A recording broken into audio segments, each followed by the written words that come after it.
Bom dia, graça e paz, amigos. Mais uma vez um prazer e uma honra estar aqui com vocês, podendo compartilhar a palavra do Senhor numa manhã de renovação automática das misericórdias do Senhor. Se o profeta Jeremias estiver certo, e está, porque é a palavra de Deus, hoje é dia de renovação das misericórdias do Senhor no plural. É o que o Senhor nos concede hoje, que o Senhor renove a sua vida agora, as suas forças, para que possamos hoje andar na presença dele, sob a sua luz. Hoje eu queria falar com vocês sobre esse tema aí, para quem entrou no YouTube, já viu o tema, que é Jesus, simplesmente Jesus. Então eu não queria trazer um tema específico a partir de reflexões das Escrituras, falar sobre Jesus de uma maneira mais até informal, sem tendo como ponto de partida um texto específico, mas falar sobre a pessoa dele. É algo que sempre me traz alegria no coração, ficar refletindo sobre a pessoa de Jesus, um homem como ele, que colocou os seus pés aqui na terra, interagiu com o ser humano, que amou de uma maneira incondicional e espantosa, e nos deu esperança, e nos deu um novo coração, uma nova vida e a possibilidade de sermos chamados filhos de Deus. Então eu queria falar um pouco sobre Jesus. Não é um bate-papo, porque na verdade eu não consigo ouvir vocês, mas que se assemelhe a um bate-papo. Um dos textos sobre Jesus que eu gosto muito é o capítulo 1 de João, porque fala de Jesus como o verbo que se fez carne. No princípio era o verbo estava com Deus, e sem ele, sem esse verbo, Jesus, que é a palavra criadora, nada do que foi feito se fez. Eu fico imaginando, enquanto Jesus no seu ministério terreno caminhava, as pessoas não tinham a percepção, não sabiam que ele era o criador de tudo que existe, das montanhas aos rios, aos planetas, às galáxias, ao átomo. Tudo foi criado por Jesus e nada foi feito sem ele. Ele que é a palavra criadora, e ele colocou os seus pés aqui no mundo. O verbo se fez carne e habitou entre nós, cheio de graça e de verdade. Ele tabernaculou conosco, ele veio e se imiscuiu, e se misturou com a história humana para nos dar vida e vida em abundância.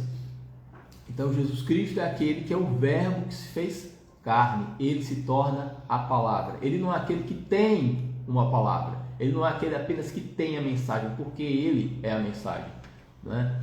E aí é importante nós frisarmos que Jesus ocupa 3 funções, 3 ministérios, que é o de sacerdote, o de rei e o de profeta.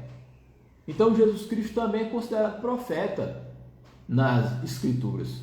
Se você já leu no Antigo Testamento, Moisés fala sobre Jesus dessa forma: o Senhor vai levantar um profeta semelhante a mim para guiar o povo, porque Jesus também é profeta. Só que um profeta é diferente de todos os outros, porque ele não é apenas alguém que tem a mensagem, que é portador de um recado de Deus, porque ele mesmo é o recado, ele mesmo é a mensagem. Porque quando nós olhamos para Jesus e lemos os evangelhos, nós não apenas focamos nas palavras de Jesus, nos seus discursos, e discursos tão inspiradores, palavra de vida, mas também nas suas atitudes. As atitudes de Jesus têm um ensino embutido muito poderoso e que precisa ser capturado pelos nossos corações, porque ele não é apenas um profeta como os outros que tem uma mensagem, ele é a mensagem. Então Jesus ele tem esse diferencial.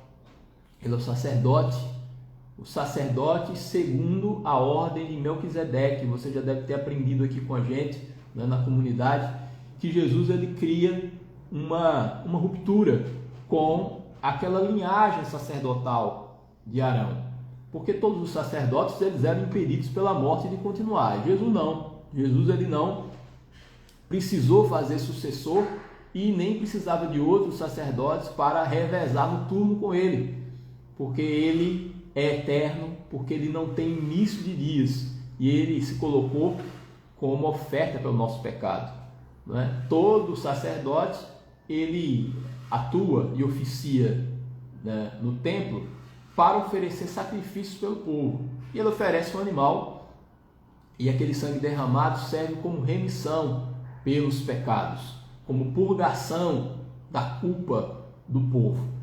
Só que se alguém chegar perto de Jesus Cristo e falar, cadê o sacrifício? Ele vai dizer, sou eu. Ele que é o próprio sacrifício. Ele é que coloca a sua vida como garantia pela nossa vida. Então Jesus Cristo, ele também, como está bem explicitado nas Escrituras, ele é, não é, o sumo sacerdote segundo a ordem de Melquisedeque. Isso é uma coisa maravilhosa. Nosso Jesus também é um rei. É o rei dos reis, Senhor dos senhores. Você sabe que hoje, né, os reis, tem até esse dito, né, que o rei reina, mas não governa. Os reis hoje em dia, né, contemporaneamente, eles reinam, mas não governam, que a maioria das monarquias, né, existentes no mundo, elas são monarquias parlamentaristas. Então você tem, né, um parlamento que é eleito pelo povo, que vai constituir um gabinete de governo, e o rei é mais uma figura simbólica ou tem uma ou outra função isolada. Só que Jesus ele não é esse tipo de rei, né? Ele é o rei com o comando total, sem cair e descambar para a tirania. Isso que é o mais fantástico sobre Jesus Cristo. Então ele é o rei justo, mas um rei muito diferenciado, porque está escrito em Zacarias que ele é o rei humilde. Jesus Cristo é o rei humilde. Quando ele estava entrando em Jerusalém, e aí o evangelista ele se recorda desse texto, né, do profeta Zacarias, que diz, vem aí o teu rei humilde, montado num jumento, cria de jumentinha. Um jumentinho cria de jumenta. Então é o rei que vai montado num jumento. É um rei diferente, porque é o rei humilde, é o rei que se envolve completamente com o seu povo para salvá-lo. Esse é o Jesus em que eu creio, esse é o Jesus em que você crê também. Não é? E Jesus ele é o rei que se agacha, né, para lavar os pés dos seus discípulos, né? O rei que vai servir e não ser servido. Isso é uma coisa muito curiosa sobre esse rei, né, que é Jesus Cristo na nossa vida. Isso me traz muita alegria no coração, ter um Deus assim como ele, né, que nos ama dessa forma, que tem essas características. Aí você lendo as Escrituras, né, tem uma coisa curiosa sobre Jesus, que diz que ele é a imagem do Deus invisível. A imagem do Deus invisível. Então, o que você precisa saber sobre Deus, pasme você, está estampado na figura de Jesus Cristo. Isso foi um grande espanto para os discípulos, porque você deve conhecer aquela passagem que o apóstolo Filipe pergunta, tudo bem, mas mostra-nos o Pai, isso nos basta? E aí Jesus fala e repreende, estou há tanto tempo convosco e não me tens conhecido? Quem vê a mim vê o Pai. Como dizes tu, mostra-nos o Pai? Eu estou o Pai e o Pai está em mim. Então, existe, na verdade, quase um escândalo pelo fato de Jesus ser a imagem de Deus. Porque como é que Deus pode ser tão acessível? Como Deus pode ser um ser tão próximo? Como ele pode estar tão envolvido com a história humana como Jesus Cristo, né? Não é um bom candidato para a condição de Deus, ainda da perspectiva dos discípulos naquele momento. Mas ele falou, olha, eu sou a imagem, né? Olhe para mim que você vai também enxergar Deus.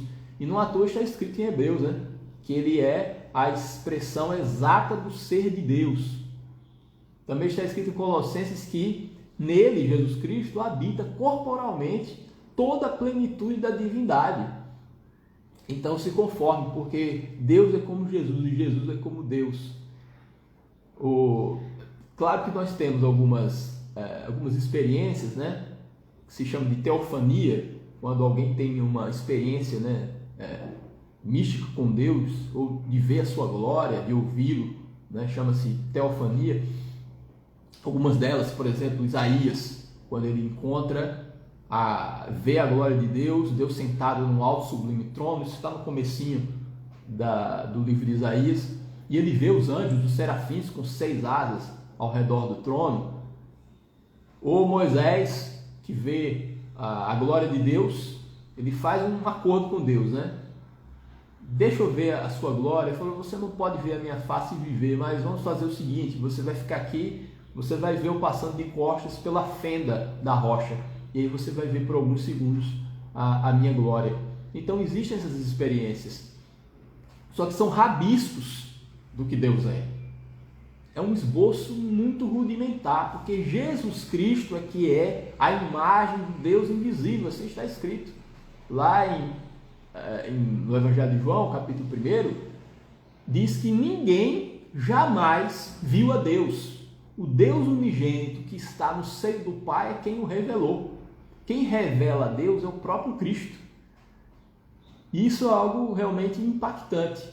Saber que o Todo-Poderoso, em forma de gente, interagiu, né, com nós, conosco, né, com os homens, e se importou conosco. Então são pensamentos que, pelo menos para mim em particular, me traz muita alegria, né? São coisas que a gente reflete para ter prazer, né? Para ter alegria.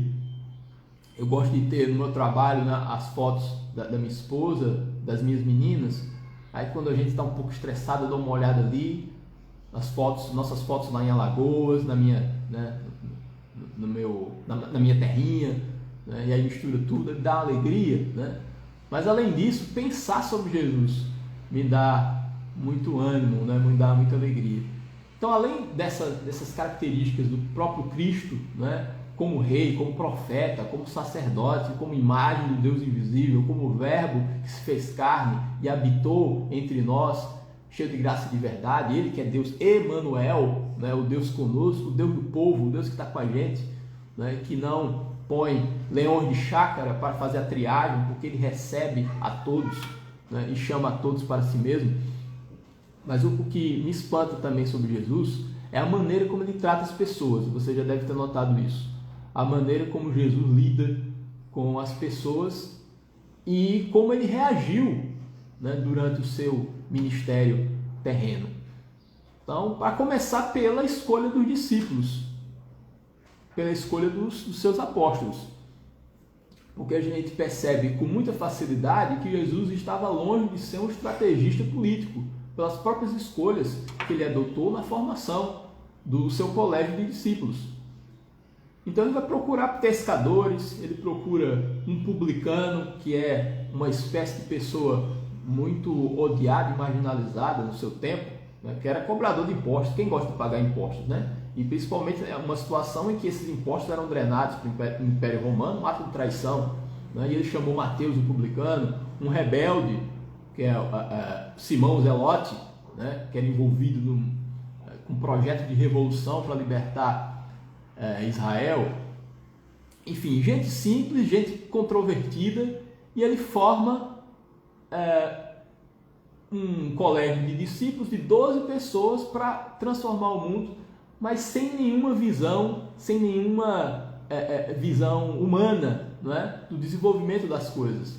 Porque hoje em dia você precisa de aliados que tenham tentáculos no poder, que tenham penetração, né, nas camadas mais elevadas, né, da sociedade.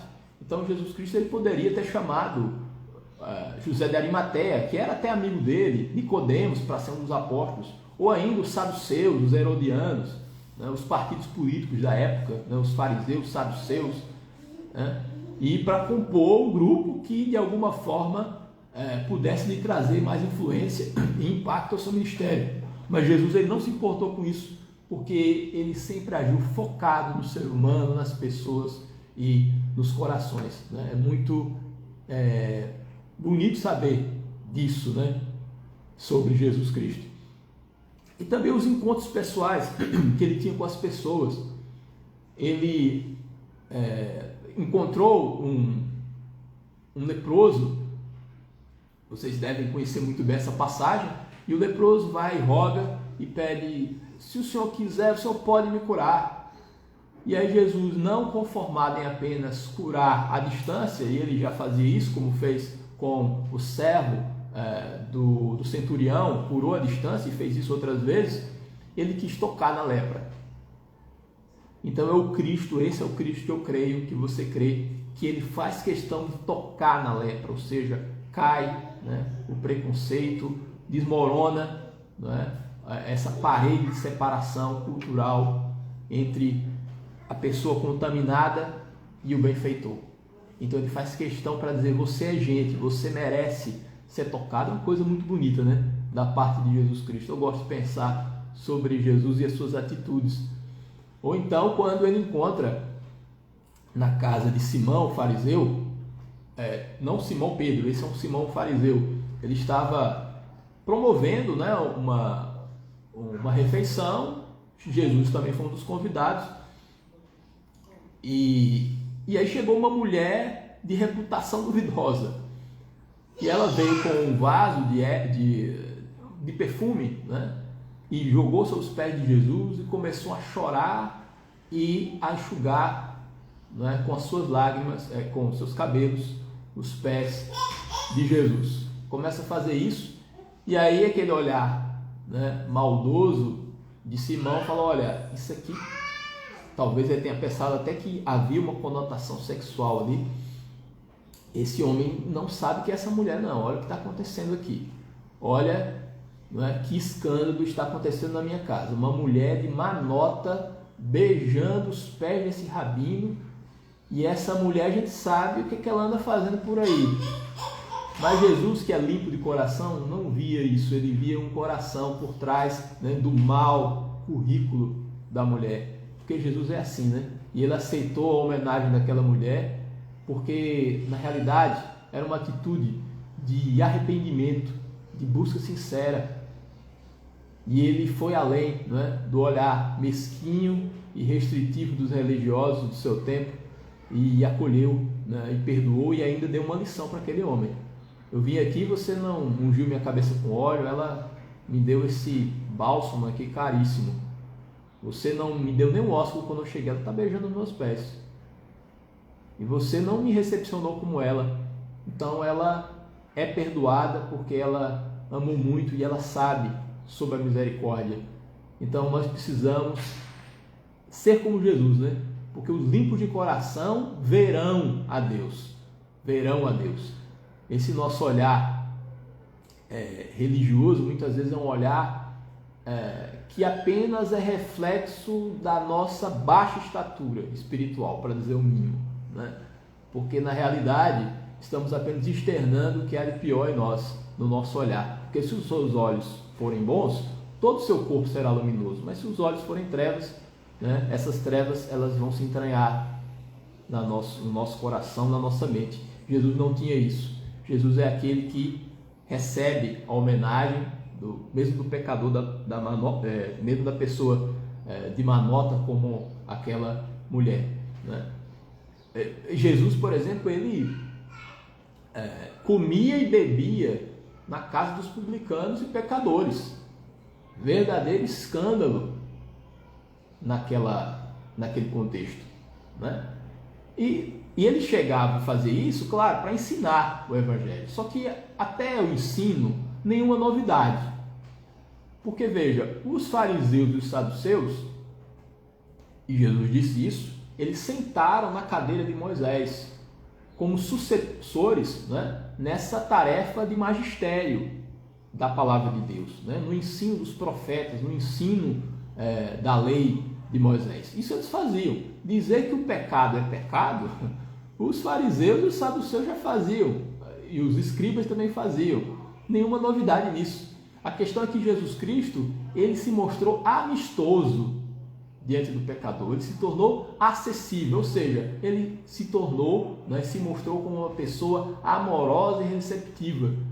E isso para ensinar, ou seja, Jesus Cristo foi questionado no seu método, não é o fato de falar que o pecado é pecado, porque ele dizia isso sim. Ele não dizia que as trevas eram a mesma coisa que a luz e que o pecado é um detalhe.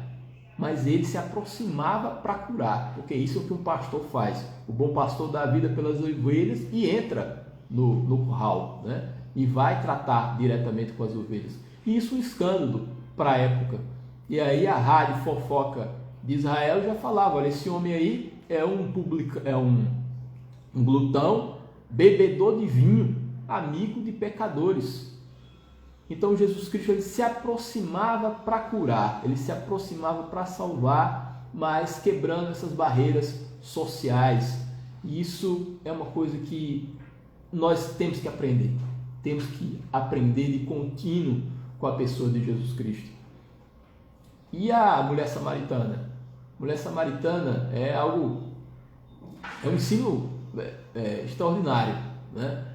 Porque você deve saber muito bem que não era de bom tom que um homem estivesse conversando a sós com uma mulher. Pior se esse homem é um rabino.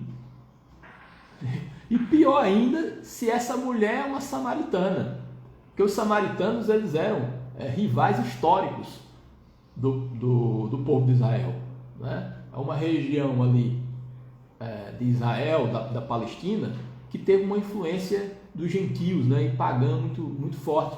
Mas eles criam no mesmo Deus, eles adotavam a lei de Moisés como norma, né, moral e espiritual. Eles tinham essas afinidades, mas ao mesmo tempo eles eram considerados um povo impuro. Então existia realmente uma hostilidade muito forte em relação ao samaritano. Mas Jesus é aquele que chega diante da mulher samaritana e vai conversar, né? E o interessante da mulher samaritana é que muitas vezes nós fazemos uma leitura machista desse texto, né? Pelo fato dela ter 5 maridos, fica parecendo que ela é uma grande conquistadora de homens, uma pegadora, que não faz sentido. É uma mulher simples, é uma mulher que foi ao poço com o seu cântaro para pegar água. Ela não era uma Cleópatra, não era como a rainha de Sabá, que foi visitar Salomão para ver a glória de Salomão, não era uma mulher poderosa. Pelo contrário, é muito mais plausível entender que ela foi uma mulher usada várias vezes, né? Que ela foi vítima do mau caratismo de vários homens, dada, né, a condição de vulnerabilidade das mulheres naquele tempo, que não existia pensão, né? Não existia aposentadoria, né? E nem benefícios sociais, não existia isso. Então a dependência da mulher em relação ao homem era muito, se hoje ainda existe resquícios disso, naquela época era muito forte. Então foi uma mulher enganada, usada, né, várias vezes. E Jesus Cristo é o homem que se aproxima dela, interessado no coração. O primeiro homem talvez, né, que se aproxima dela, interessado na sua vida, na sua pessoa, na sua alma. E Jesus se aproxima com esse intuito de promover reconciliação e perdão, né? E a mulher que foi pega em adultério, é linda essa passagem, né? Porque Jesus Cristo é aquele que impede os apedrejamentos. E quanto àqueles que se acham dotados, né, de razão e de justiça própria, sempre tem aquela pedrinha no bolso para atacar nas pessoas, né? Sempre gosta de ver o espetáculo do julgamento das pessoas. Jesus Cristo não, ele é aquele que impede o apedrejamento. Isso é maravilhoso, isso é maravilhoso. E aí ele, com muita discrição, não vai rememorar e desarquivar todos os pecados daquela mulher, né, para pisar a cana quebrada. Ele não pisa a cana quebrada e ele nem apaga a torcida que fumega, conforme está escrito. Jesus não é assim, né? O pavio que tem um foguinho quase apagando, ele vai promover, né, a chama para que ela fique mais forte. Se a cana já está quebrada, ele não vai pisotear e sambar em cima dela. porque ele veio para erguer as pessoas, ele veio para salvá-las. O Filho do Homem não veio para destruir as almas, mas sim para salvá-las, foi o que Jesus Cristo disse, né? Para João, quando sugeriu, olha, vamos pedir para que Deus lance fogo sobre a aldeia dos samaritanos, porque afinal eles não querem receber o Senhor Jesus. E Jesus falou, olha, vocês não sabem de que espírito nós somos, porque o Filho do Homem não veio para destruir as almas dos homens, ele veio para salvar os homens, né? Para isso ele veio, porque os sãos, eles não precisam de médico. Então Jesus Cristo está muito interessado na sua doença, está muito interessado, né, na sua vulnerabilidade, na sua fraqueza, porque ele quer curar, porque ele quer colocar as suas mãos santas para fazer uma nova pessoa, um novo ser humano. É isso que ele faz e sempre fará. Porque Jesus é assim, conforme-se com Jesus Cristo, leia a palavra de Deus e essa imagem do Deus invisível vai se apresentar diante dos seus olhos como tem se apresentado diante dos nossos olhos, né? Maravilhoso entender que Jesus Cristo é assim. Ele toca a lepra, ele fala com a mulher samaritana, ele se envolve com os publicanos e pecadores por uma razão, por causa da sua paixão. A sua paixão pelo ser humano. Não à toa os últimos momentos de Jesus, né, é chamado de paixão de Cristo. Porque realmente ele é apaixonado pelo ser humano para aguentar o que aguentou. Não é verdade, irmãos? Colocar uma venda nos seus olhos, né? E a brincadeira era, eu vou tacar uma cana na sua cabeça. E aí você vai descobrir quem é que está profetizando. Então, cada pancada na cabeça falava, profetiza, quem é que te bateu? É esse o requinte de crueldade, né, que os soldados aplicaram sobre Jesus Cristo, além da coroa de espinhos, né? Mas a tudo isso, Jesus dizia, perdoa-lhes, eles não sabem o que fazem. Era isso que ele falava. Se depender de nós, humanamente, a gente fala assim, eles sabem o que fazem, manda fogo e manda um raio que os partam agora, em nome de Jesus e para a tua glória. É o que a gente faz, né?